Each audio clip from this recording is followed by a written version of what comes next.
Okay, let's talk about it. Let's talk about it. We got the Mars and the Pluto opposition, huh? Mars and Pluto opposition. What do you know? So, first of all, what we need to understand, look at my cute little picture up here, you heard? Focus in. Focus in on a little picture right here. I know it looks simple, but to the trained eye, it's saying a lot. Now, Mars is pulling influence based on its retrograde intention off of Cancer and Leo. Mars, Cancer, Leo. Understand, Mars is pulling influence in us concerning Cancer and Leo themes. Now, Cancer representing the 4th house, Leo representing the 5th house. This is the inner child. Cancer is the security and nurturing needs of the inner child that Mars is advocating for. Leo represents the expression of the inner child that Mars is advocating for. So there's 3 things that we want to keep in mind what our Mars is out to accomplish for us concerning the inner child. And that is our emotional security, what nurtures us consistently, and also our personal, unique, and authentic expression. Understand, these are the things that fills in the wholeness of the self, the identity, the 1st house, Aries. And as you see, the symbol of Aries right down with the little kid who's looking out the window, okay? That's us. The little kid looking out the window, that's you, that's me, that's all of us. Inside of us, that's what we're doing. We're looking out the window. Understand? Now the little kid is looking at Neptune. What is Neptune? Your imagination. Punk. Pop. You know, a man is judged by the company he keeps, Frankie. Well, that don't bode too well for you, Pop. You out here keeping company with the crickets. You're a smart ass, huh? You know, I'm still very capable of smacking the shit out of you if I have to. I mean, today you're watching the door. What are you gonna do tomorrow? You're gonna hold some guy down while he hits him over the head with a tire iron? Dad, it's just temporary, all right? I'm saving the money up so I can do bigger things. Yeah, like what? I don't know. Frankie, this is it. This is all there is. You get a job, you make a living. You meet a girl, you get married, and you have kids. There's nothing else to it. Pop, this can't be it, right? I mean, what if I want to do something else? Like what? I don't know. Will you quit asking me? Look how miserable. You're miserable. You are. You're miserable. You know what you gotta do? You gotta find yourself a hobby. Hobby? That's right. You gotta get something that's gonna give you pleasure. Like me and my lawn. Get out! Get out! You little bastard! Are you gonna compare the nuts? Don't hit the cat. What better symbol for imagination than a child? Children are masters of imagination. No one understands how to work in imagination better than a child, okay? Those are the masters of imagination. You want to learn how to use the power of your imagination? Watch children. Study children. The power of our imagination accelerates when we have security, emotional relevance, emotional stability.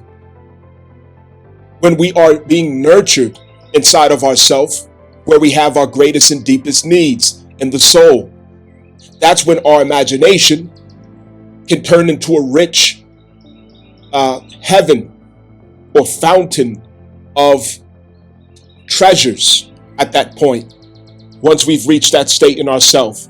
How do we accomplish that? The retrograded self through Cancer. Reconciliation with the themes of our mothers, female figures especially, nurturing parents or guardians in our life, our emotional demands and needs, healing the inner child.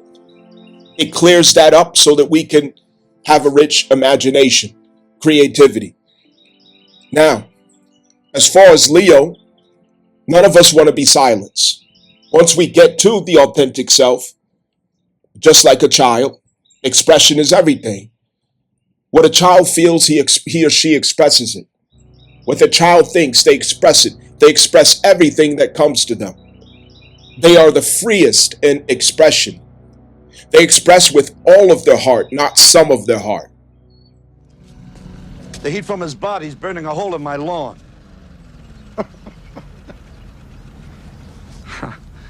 Isn't it a big difference? What? The bluegrass of Kentucky. Not for nothing, Papa. I don't notice any different. You don't notice no difference? No. That's because you don't have the eye, Frankie. The eye. What eye? The eye, the eye. What eye? If you had the eye, you know what I was talking about. But obviously, you don't have the eye, Frankie. I'm a pirate, and they stand on top of a garbage can with a cardboard sword. I'm a pirate. I'm going to conquer. They watch Pokemon or some action figures or damn, I don't know why the word didn't come to me. Anyway, some video games that they watch, okay? Some fighting action figures or, combat figures and things like that. They become the fighter. They become the superhero. You understand? And their imagination takes over. They're jumping all over things. They're jumping off of things. They're running around with a cape on. Their imagination consumes them. And it puts them in a reality that they can find happiness and joy in. Because they trust the power of their imagination wholly, not partially. They dive all the way into it. That's a Leo trait. That's a Leo expression. To live fully in the heart. To live entirely in the heart. To indulge in the heart. To bask in the heart. To trust what the heart has. And in there is our expression. What is unique to us. What makes us unique. What makes us different. What makes us familiar with our own self. Understand? Expression can be in the way you dress. The way you walk. The way you talk. The things that you take interest in, the arts that you put your hands on. What are the arts that gives you joy? The arts that gives you peace and pleasure. The art of being a craftsman or craftswoman. The art of painting or making sculptures. The art of, creating strategies for cryptocurrency and things of that nature. Arts cross and transcend sciences, technologies, engineering, medical.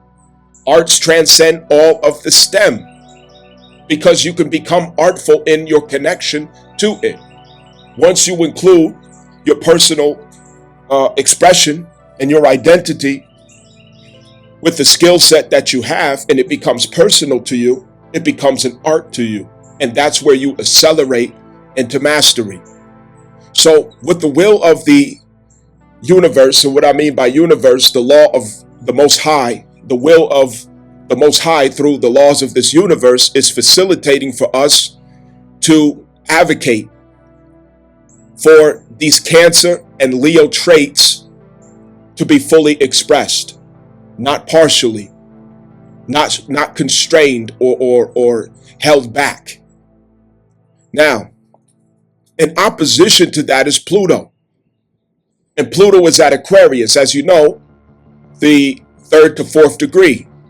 If you want a background on that, the 7 points, you could scroll down and find the 7 points of Pluto at the 3rd and 4th degree. I have 7 parts to that. And each one of those 7 parts has a red light next to it down in the video's catalog. Understand? Okay, so you can catch up on those details. Now, what Pluto is dealing with is Aquarius. Aquarius.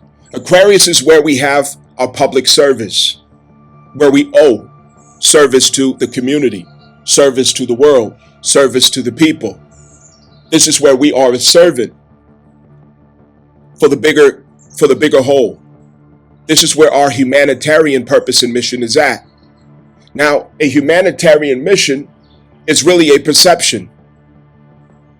You can either do this job or this task as if it's a burden, as if it's something you have to do, as if it's something that you dread to do, or you can connect with purpose in it. You can decide, it's a decision. You can decide to see, to recognize, to perceive where there is service in it for you that is personal. Where can you find and connect with the personal service and what you have to get up and do every day as a service, as a job, or to the community, or wherever there are others in the 8th house with you, working toward a common goal. Of course, most of us feel burdened by these things. We dread it. We get up every day. I have to go to this job. I have to work this career. And there's a lot of times where that's not exactly what we want to do, but it's what we have to do to pay the bills. It's what we have to do to make peace with others, or to fulfill our duties and responsibilities, to uphold our role in the bigger picture of society with others collectively. Okay, so these are the things that's included. What's being reconciled, what's being healed is the burden of that, where we drag every day to go do something and it feels like slavery. So here's where the opposition comes in. That feeling of slavery at Aquarius Pluto, it's a power structure, it's a power system that's bigger than you. If you fight it, you're only tickling the monster. You're not even going to make a dent. If you say the wrong thing, do the wrong thing, you're screwed, because it's going to backfire on you. That's what happens if you try to come from Mars and take attack on Pluto. Mars cannot attack Pluto because Pluto is the higher exponent of Mars. You lost before you even won. That's like, you know what I'm saying, Mayweather trying to sting on Mike Tyson in his prime. Like, that ain't getting ready to happen. He's a good fighter, but he ain't getting ready to lay down Mike Tyson in his prime. You see what I'm saying? So you're a house dog trying to bite at the ankles of a big wolf. You're a house dog trying to bite at the ankles of a lion. Okay? So you're not getting ready to win that battle. So it's not intended for us to go toe-to-toe with Pluto. It's not intended for us to take the forces and algorithms of Cancer and Leo and go toe-to-toe with Aquarius. It's intended for us to expand our view, our concept of ourself, to see the unity as an opportunity in the situation. Okay? Rewind that if you have to really home in to what I said. Now, what shows and proves this? What's the evidence of this? The evidence is the fact that the North Node is where? It's at Pisces. The second supporting evidence of this is the fact that Neptune has now moved into Aries. Therefore, we are expected, based on Neptune moving into Aries, we are dissolving the past concepts of the self, and we are incorporating that which is complementary to the self and that which is palatable with the self. We are finding room and finding ways to incorporate oppositional energies and patterns into the self as a unification, not as a fighting war, a constant burden. Okay? So for example, as you can see, Neptune is right between these two pictures here, which on the left side of the picture, you have the inner child looking out the window. That represents Aries, the first house, the identity, the self, and the inner aspects of the self is through Cancer and Leo. Okay, the emotional security and nurturing disposition of the self that's required for the self, as well as the expression of the self, is what's behind that Aries. Okay, Cancer and Leo is what's behind the Aries of the identity, or the first house is backed by the fourth and the fifth house. Okay, as the inner self, the inner child, the soul, as well as where the sensitivities are at and the emotional demands are at, where the comforts are needed and advocacy is needed. where we could experience vulnerability, and Leo, where our expressions and sense of fulfillment and pleasure and joy is at. Understand what makes life worth living, okay? What illuminates us. Now, this is in opposition with, if you look to the right side of the picture, you have the hands joined in, okay, representing Aquarius. Well, Pop, I tell you, I wish I had this eye because then I would know what the hell you were talking about. Yeah, well, I'm just listening to a different drum, Frankie. Well, so now there are drums. Pop, there's a lot of shit happening out here, I tell you. That's right. The lottery comes to New York. Take a look. Yeah. You and 20 million other people seen that today, all right? And there's always hope, kid. Not for you, Pop. There's no hope. Bullshit. And you also see the symbol of Scorpio representing the 8th house. Now, the 8th house is where the relationship has ascended to a status of investment. That's the 8th house. The 8th house is when the status of your relationship has ascended to where you are all invested in a common ideal or goal, obligation or duty. Understand? That's the 8th house. And what the 8th house does is it manifests Aquarius as a service. It manifests Aquarius. So when you are in the active of the 8th house and there are 3 or more involved, now we are in the algorithm of Aquarius, even though it began in its root at the Scorpio algorithm. Okay, that's how that energy ascends. So where you see this Scorpio symbol with the hands joined in, that's the blending of Scorpio and Aquarius. Now, what's unique about Scorpio and the hands here together, okay, representing what's behind the Pluto transit, the people that you are working with, that you are bumping shoulders with, that you're having power struggles with, who you are experiencing toxic situations. I don't got time for this. Not one more day. I really don't want to be doing this. This is not what makes me happy, but you have to show up here. You have to do this because if you don't, it will affect the status of your life. Okay. It will drop you down from the power that you're able to have in your life as a result of 8th house transformation. Okay. Because the 8th house is the exponent of the 2nd house. Okay. The 2nd house is your personal resources, but to have power behind your resources, you have to join your resources with others' resources in order to see an expansion of value in your life. Okay. And for example, you may be talented and gifted at something, knowledgeable at a thing. You may have a certain amount of money. You may have a certain amount of experience. You may have certain capacity of what you can accomplish in a day or in a project. But when you join hands with others at the 8th house, when you invest in a contract, invest in a project or a commitment, that is where you will see greater income, greater return, greater return of the value that you're putting out and investing in by joining hands with others. That is 8th house. That is Scorpio. Okay. But what comes with that? Drama comes with that. It's inevitable because it's power bumping with others' powers. It's values making friction with others' values. Self-esteem issues and burdens, that are rubbing together. So 2nd house is joining 2nd houses. So every hand that you see there is a person who has a 2nd house that's coming into the situation. Okay. Every hand that's joined together, that's a 2nd house, 2nd house, 2nd house. These are several 2nd houses that are overlapping, okay, to form that 8th house. Okay. All that value is invested in, but it makes friction when you do that because we human beings, we have toxic traits. We have issues, okay, until we elevate and ascend to where we're able to harmonize together and work those things out through wisdom, okay, through wisdom and understanding, all right, through wisdom and understanding. This is why Neptune, which represents understanding, okay, it's the gateway into the future. It's the gateway into Aquarius coexistence. We enter Aquarius coexistence through understanding, through compassion and understanding. Therefore, compassion and understanding is a solution that's between this opposition.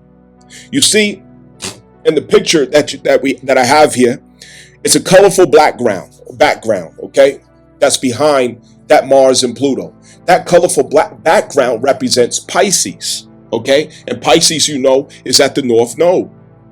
And so what's the solution of the timeline that you're at, okay? Anytime you get confused about what the solution is with the square, what the solution is with an opposition, what the solution is with, a debilitated planet, okay, or a negative aspect in a chart, you always refer it to the North Node for a solution. The North Node, the active transiting North Node. So the active transiting North Node is Pisces. Therefore, your solution is Pisces and Neptune to see your way through the squares and oppositions, okay? Squares and oppositions. Every season, every month, we're going to face squares and oppositions. And the answer to your squares and opposition will always have a clue in looking at the North Node and the North Node traits and characteristics. The North Node traits and characteristics includes looking at the 12th house, looking at Pisces, looking at Jupiter, looking at the number 7 vibration and what it could mean for you, and what are the meanings of these spiritual algorithms and forces. Okay, dissolving, removing barriers and separation, seeing unification in all things, blending together, you see, harmonizing, making peace, finding the way to harmonize and make peace, humility, dissolving the self-importance. Okay, so Neptune is in Aries, and that gives us a clue. We are to dissolve the rigid nature of the identity and find ways to incorporate and blend, okay? So you have certain emotional demands and needs that Mars is advocating for you concerning that inner child. Maybe it's that you need to work out every day. Maybe it's that you need to make it to that pond and go fishing. Maybe it's that you need to, get with your husband or your wife after work to, just regenerate, have a good conversation, drink some wine and take care of each other. Okay. Maybe it's that you just want to play with your kids after work and it gives you peace. Walk your dog. I don't know, whatever the case may be, right? Okay. Your emotional security could include, let's see what else. Emotional nurturing and security could include many factors of throughout the schedule of your day. And Mars is fighting for you to stay connected to that because you finally made peace with the inner child. You finally made a truce with the inner child. You promised your inner child, you made an agreement with your inner child, I'm never going to abandon you again. I'm never going to isolate you again. Okay? I'm never going to betray you again. I'm never going to run off and ignore you again. So this is why it's so critical to us. Okay? Because we went through so much because of that Chiron Aries transit that it taught us how to come back and make a peace treaty with our inner child. It's like the story of losing Isaiah, right? If y'all seen the movie Losing Isaiah, let me know in the chat if you haven't seen that movie, Losing Isaiah. So Losing Isaiah, Halle Berry was the mother that was going through all kind of drama and issues. And then, she was a black woman who had a black child. And then there was this, white lady who came along who had more stability in her life, to where she was able to show up for the child while the biological mother was in crisis. So the little child ended up with, the white lady who came along to adopt the child, okay? And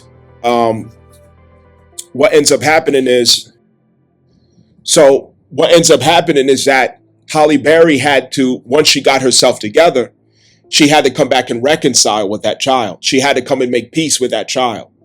She had to come and restore trust, to earn the trust of that child all over again. And what do you think will happen if she betrays the child, goes off and leaves the child because, she wants to go after a drug addiction or other complicated things, lack of stability, and the child ends up back in the courts? The child is never going to trust her again. You see what I'm saying? So this is the same situation with us. It's like losing Isaiah. All right. So after we have spent all these years and decades betraying the inner child, not being there for it, now we finally got it right because of the retrograde. We went through things that taught us to reconnect to that inner child and prioritize that inner child. Okay. Look at the little boy down there. All right. Make that personal connection. Look at that as you looking out the window. All right. And that's the little child looking out the window, wagging his tail. happy to see you on a routine basis. Okay. And all of us, most of us are probably parents out there who are listening. And you know that once you give your child your word, you can't break that word, because every time you tell your child you're going to do something and you don't do it, that it corrodes, it destroys the bond that you have. It destroys the trust that your child has for you. You know what I'm saying? You have to show up and you have to keep your word when it comes to your kids. You know what I mean? Because they ain't trying to hear no fancy explanations. All they know is, were you there or not? That's it. Okay, that's all they see. And it's the same with our inner child. Are you there or not? So I know that over here at the Aquarius energy with Pluto, at all hands on deck at the 8th house, yeah, they got demands. You better be here on time. I need you to get this done. Can you stay late? Can you stay a few hours? Can you handle this project? Well, we need you to take over this department. Well, maybe you could change your schedule to do this. All type of things are out there to threaten the bond that you have made with that inner child. And you're in view of that saying, hold up, I'm not going through this again. I am not going to betray myself no more. I'm not putting myself second. You know what I mean? I'm not sabotaging myself. No, absolutely not. I'm not doing it. I'm not making crazy sacrifices. You know what I mean? I'm not going on dummy missions. Nope, ain't doing it. I'm not compromising my values and my boundaries. No, I can't do that.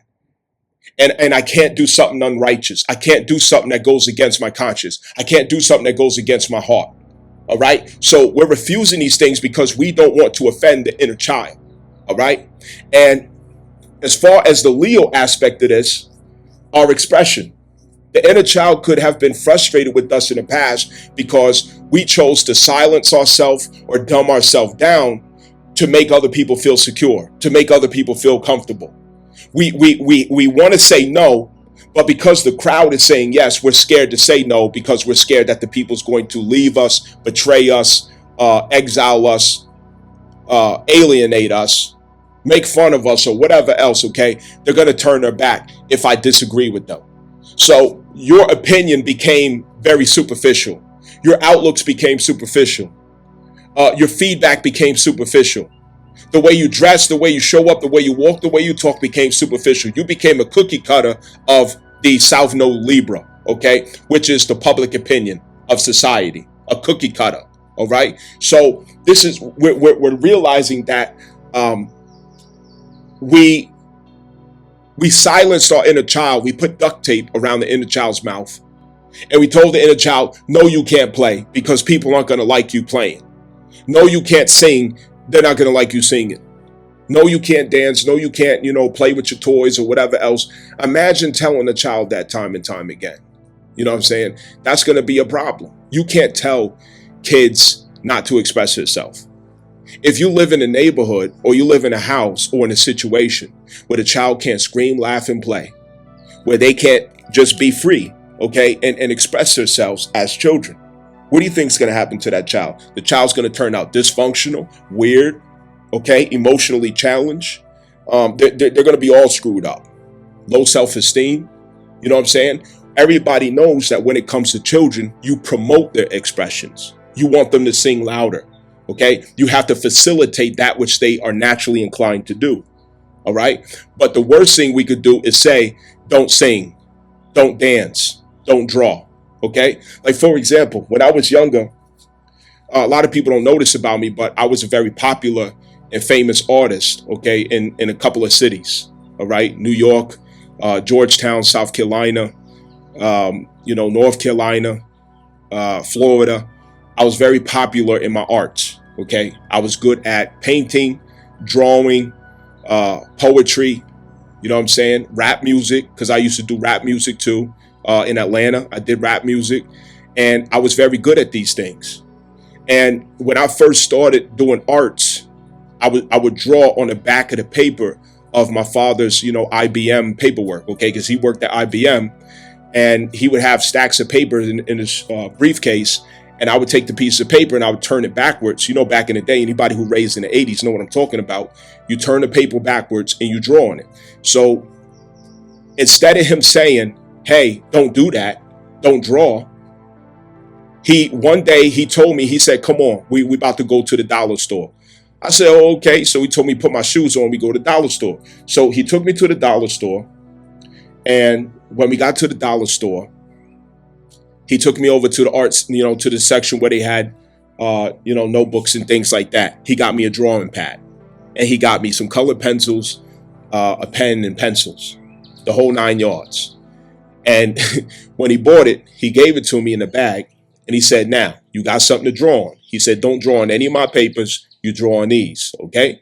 And I was like, oh, okay, great. I'm excited about this. So that's what started the development of my talent. That's what started the development of my gift, and me bonding and connecting with my gift, was that he facilitated it. You see what I'm saying? So our expressions through Leo, the 5th house, it's supposed to be there, whatever it is. Rather you like to dance, sing, draw, build things, construct things, or even be destructive, okay? Let's say somebody's, you have a child or a teenager that's destructive. It's not good that he destroys things that he shouldn't, but maybe he will be great as a demolition contractor. You see what I'm saying? That's what I mean by facilitate, all right? Facilitate and appropriate. So the inner child needs us to facilitate its impulses. Facilitate its impulses. I always used to like to work out, different things like that, okay?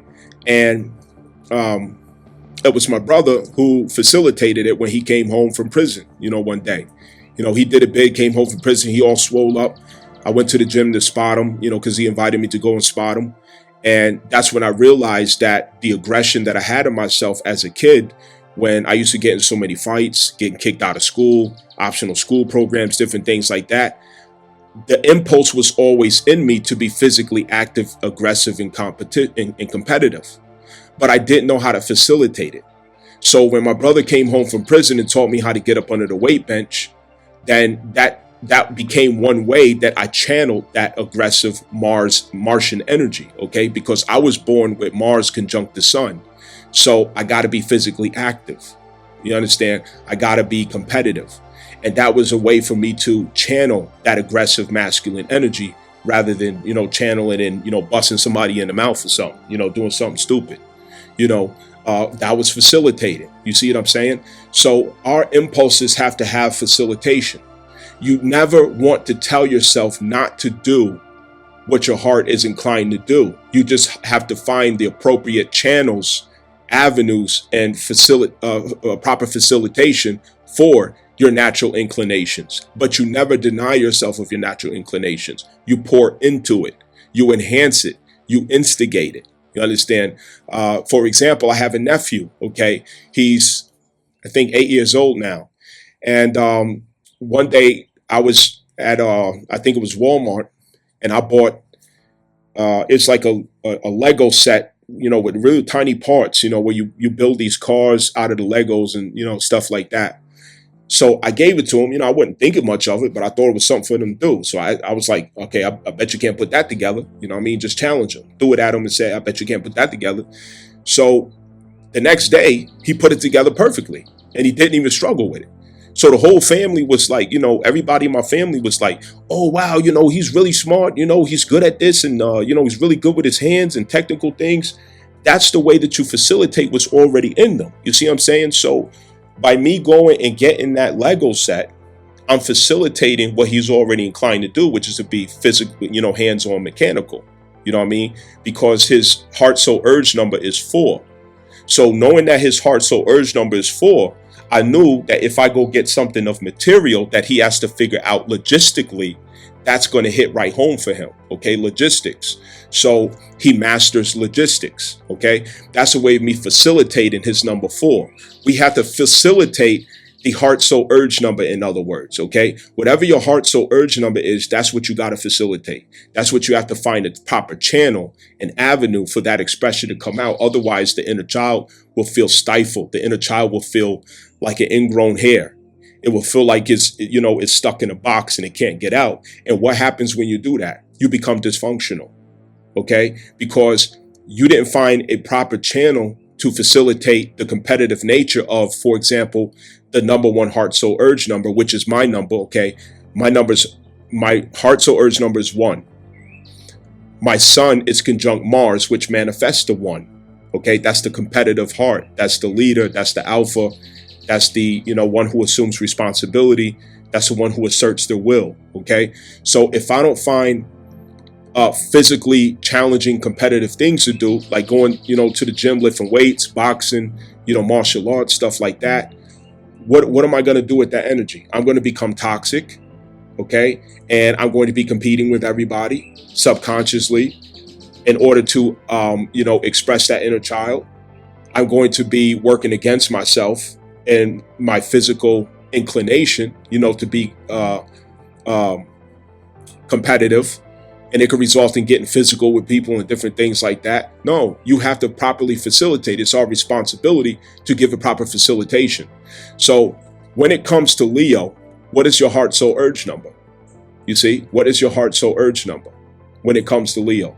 That is the energy that you have to find a proper facilitation for. Otherwise, the inner child cannot express. It's the same thing with Cancer. What is your heart, soul, urge number? Okay, that is the energy that you have to nurture, and it's the energy that you have to find security for, so that it does not feel threatened as it is doing so that it does not feel deprived or inadequate, so it does not feel out of element. So you have to constantly put that energy vibration in the proper element. You see, that's what Cancer is going to have you to do. Okay, so Cancer is going to say, put your heart, soul, urge number vibration, put me in the right element, put me in the right environment. Okay, Cancer represents the crab. Okay, put me in the water, put me in the mud. Don't take me too far away from water. You see what I'm saying? Nurture me, in other words.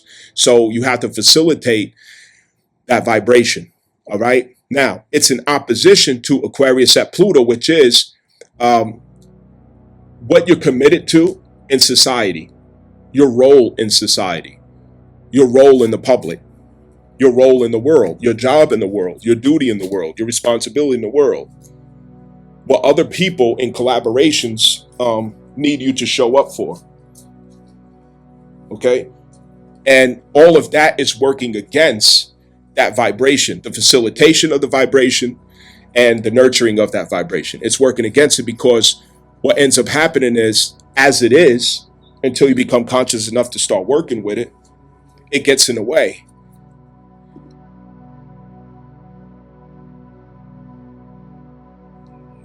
So that energy gets in the way. And that Pluto can represent a boss, an authority figure, or an institution that wields power against your will, powers against your schedule, powers against your intention, powers against your preference. All right? What you're trying to assert, it bumps into what is already established. What you're trying to assert on behalf of Cancer and Leo, of the self, the inner child, your attempts to assert for the inner child and advocate for the inner child, it keeps bumping heads with the schedule that you have with the community. Remembering that the community can also include family situations and dynamics, business, okay? Whatever relationships where you are working toward a common goal or end, it seems to be in contradiction or contrary to what you're trying to accomplish with yourself. Now, I challenge you, because this is just an illusion. It's not really the case. It only looks like that because we have not utilized Pisces and Neptune, the number 7 vibration, to find where the unity is at, where the compromise is at, where the negotiation is at.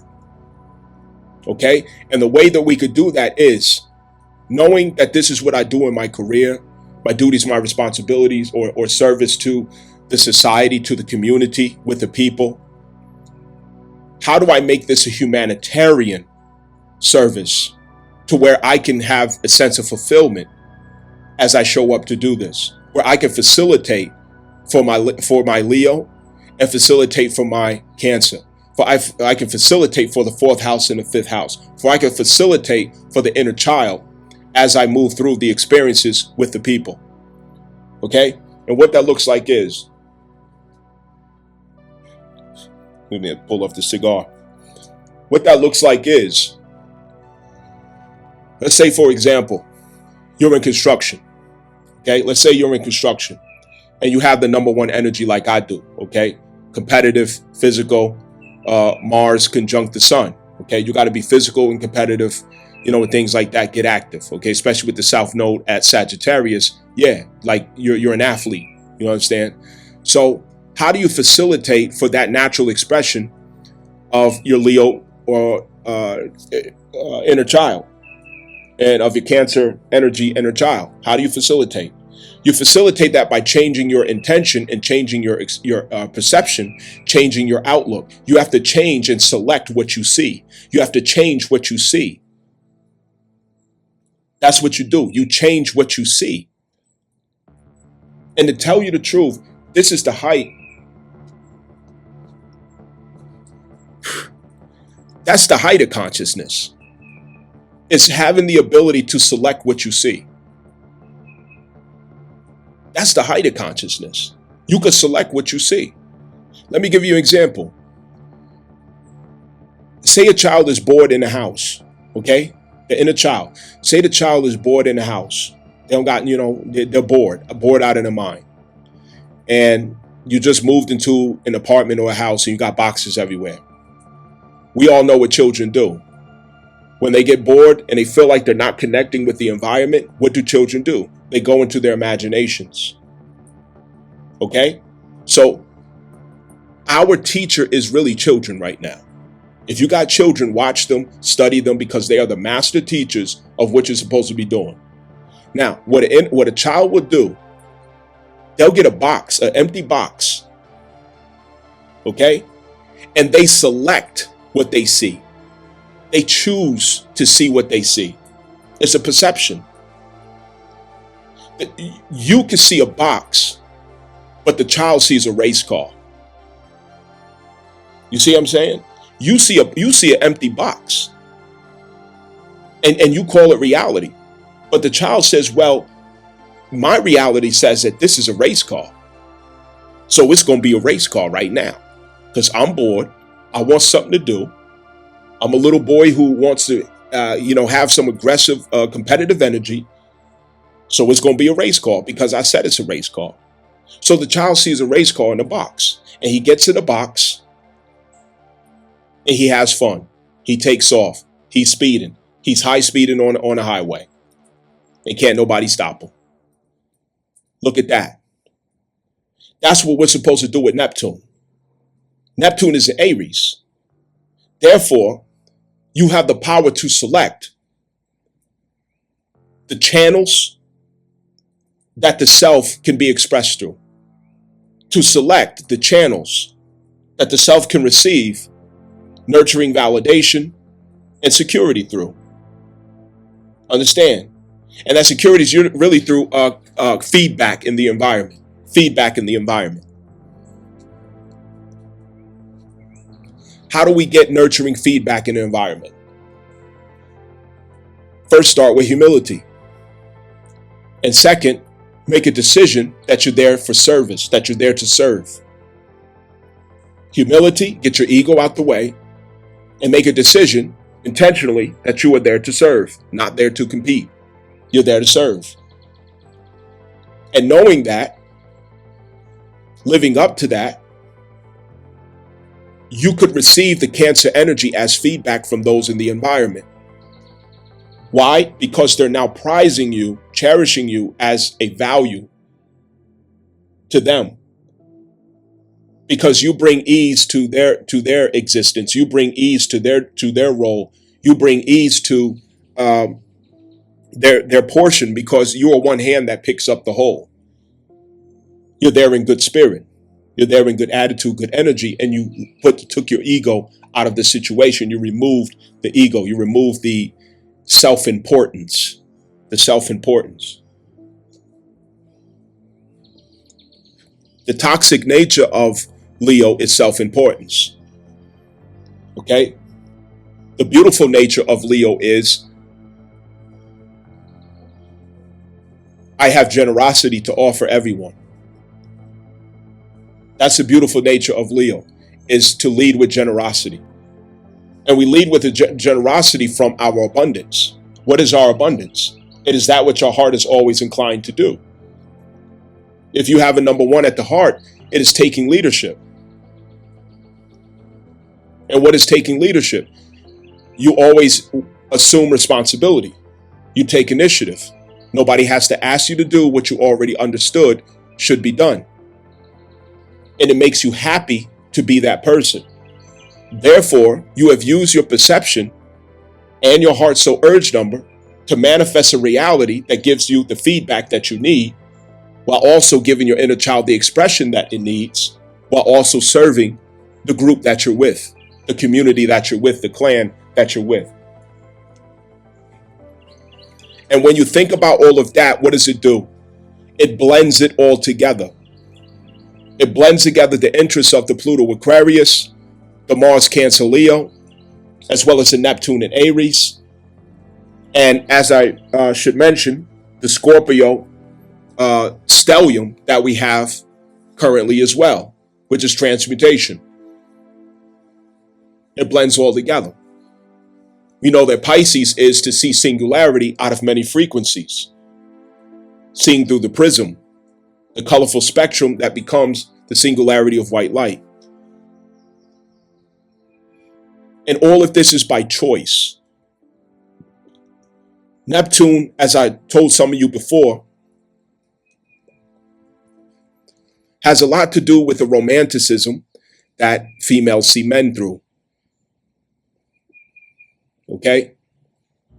He is as her faith says he is. He may not be what she imagines him to be, but her faith sees him as already becoming that person because she has that much faith in him. And because of that, she begins to nurture Cancer. She begins to nurture and facilitate that to come out of him. She begins to facilitate the full expression of that person that she sees in him to come forth. And that's how, when you choose the right woman who has faith in you, she brings the best out of you because she nurtures and she waters the Cancer and Leo expression of the self, which is directly to the inner child, which brings the Aries and the first house of that man into full expression and activity. Understand that. Of course, in the detriment of that, it means delusion. Delusion. Falling in love with potential. Okay? It means delusion and falling in love with potential when that is in the detriment. This has to come from a healthy place. Understand? So, looking at the Mars-Pluto opposition, it doesn't have to become power struggles. Get yourself out the way. Because if it becomes a power struggle, it's because we're using the shadow of Leo instead of the illumination of Leo. And the shadow of Leo says, I am important, not us. The beauty of Leo says, we are important, and I feel responsible. I feel accountable to share my generosity with those who are trusting me, to share my generosity with those who are subject to me, who do not have the gifts that I have, who do not have the abundance that I have. Every person there has abundance from a different place. Therefore, other people do not have the abundance that you have because you have abundance from somewhere that the others doesn't. So therefore, you can afford generosity. And that's what Leo does. It shares his generosity. The Leo in its illumination is childlike. It is a childlike disposition. Being childlike is the only way to access the heart in full. And that's through the power of imagination, creativity, trust,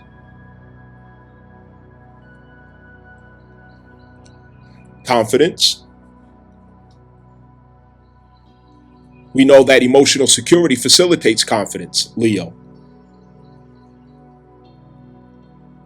Okay, so that's how Cancer energy can facilitate the richness of Leo, is that you are emotionally secure and stable, that you have nurtured the deepest needs that you have within the self, and it's facilitating that confidence. And when we have confidence, the self-esteem is stabilized. And when the self-esteem is stabilized, you don't see other people as competition. You see them as alliances. You see alliances, not competition. When your self-esteem is low, you see competition. When your self-esteem is rich, you see alliance. You see how that works? Now, if you see competition at Pluto Aquarius, yeah, you're going to be in a power struggle. You're going to be fighting and going back and forth. You're going to be wilding out. You're going to be stressed out during this transit. But when your self-esteem is healthy and fixed and stable in the steady light of Leo, you see opportunity to be allies with those who you are working with, alliances. You don't see competition, you see alliances. And again, alliances come back to finding the unity. Pisces, Neptune. Neptune at Aries, this is where we have the ability to see the self as an ally to all people and all things. To see the self as a part of the whole. To see the self as the missing piece that will make everything better. To see the self as not more important or more significant, but as a necessary element that brings the whole together, that makes completion. So this is what this Mars-Pluto opposition is about. And if you have questions, comments, concerns, voice them below. Show your support. You show your support by, getting in the comment section, hitting the like button, sharing the videos, different things like that. Of course, as some of you know, I'm definitely shadow banned. So it takes a lot more effort for my videos to get around. It takes a lot more effort for my videos to, to make noise out there. But that don't stop me. You know what I'm saying? That don't stop me. I'm unstoppable.